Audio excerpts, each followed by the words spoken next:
ഇതം ശരീരം കൗന്ദേയ ക്ഷേത്രമിത്യഭിധീയതേ ഏതത് യോ വേത്തിതം പ്രാഹു ക്ഷേത്രജ്ഞ ഇതി തദ്വിദഃ. ഇത് ഭഗവത്ഗീതയിൽ 13-ാം അധ്യായത്തിൽ 1-ാമത്തെ ശ്ലോകമാണ്.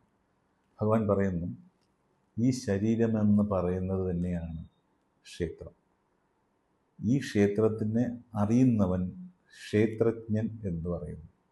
അപ്പോൾ ഇതിന് വേറൊരു മാനേജ്മെൻറ്റ് ആംഗിളിൽ പറഞ്ഞു കഴിഞ്ഞാൽ, നമ്മുടെ ശരീരമാണ് ഒരു ഫീൽഡ്.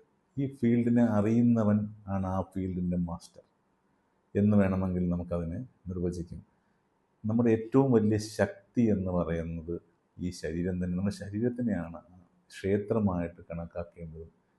ശരീരത്തിനെ അറിഞ്ഞാൽ മാത്രമേ ക്ഷേത്രജ്ഞനാകുകയുള്ളൂ എന്നാണ് ഭഗവാൻ പറഞ്ഞു വയ്ക്കുന്നത്. നമ്മുടെ എല്ലാം നമ്മൾ അൺലിമിറ്റഡ് പവറുമായിട്ടാണ് വന്നിരിക്കുന്നത്. അത് നമ്മൾ മനസ്സിലാക്കണം എന്നുള്ളതാണ് ഈ ഒരു മെസ്സേജ്. അപ്പം ഇത് വളരെ ബ്യൂട്ടിഫുള്ളായിട്ട് ആ ചാപ്റ്റർ എന്ന് പറയുന്നത് ഇത്തരത്തിൽ ഒരുപാട് ഇൻസൈറ്റ്സ് തരുന്ന ഒരു ചാപ്റ്ററാണ് 13-ാമത്തെ അധ്യായം. ആ അധ്യായത്തിലെ 1-ാമത്തെ ശ്ലോകമാണിത്. നമ്മുടെ ശരീരം തന്നെയാണ് ക്ഷേത്രം. ശരീരത്തെ അറിയുന്നവൻ ക്ഷേത്രജ്ഞൻ.